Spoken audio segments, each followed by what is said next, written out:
We're gonna combine together. Money is not gonna be a problem. People who've read economy, you should understand what I'm talking about. People who know statistics should know. If you give me 20,000 kids in masjids, I'm gonna make every one of them a billionaire, inshallah. I'll tell you this. This is how money works. I mean, it's like there's a formula for it. This is how it works. This is how billionaires become billionaires because of the networks. So your kids are not gonna be requiring jobs and all of those cracks of just wasting their time and not going into books because they need to make the money.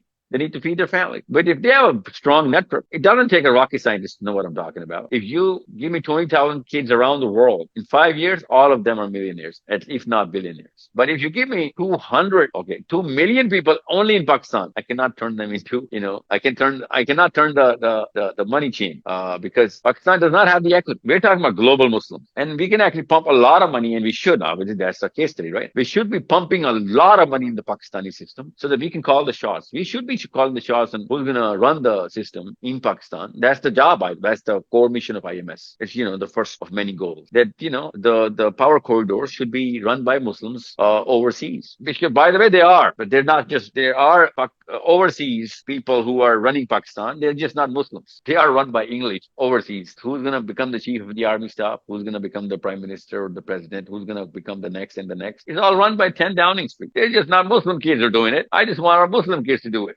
That's the job. So lobbies do that. Blockchains do that. People who come together, they do that. I just want our kids to come together and do that and more. Okay. In theory, if we have about 20,000 kids in masjids and they're learning how to become a single member of a single community in less than 10 years, you'll not just be picking up presidents and power houses. You'll be making them literally. You'll be setting presidents through your kids will be writing foreign policies, inshallah. I'm telling you, this is how it works. There are less than 1,000 Jews who've made the lobby. Everything else is run by their helping companies.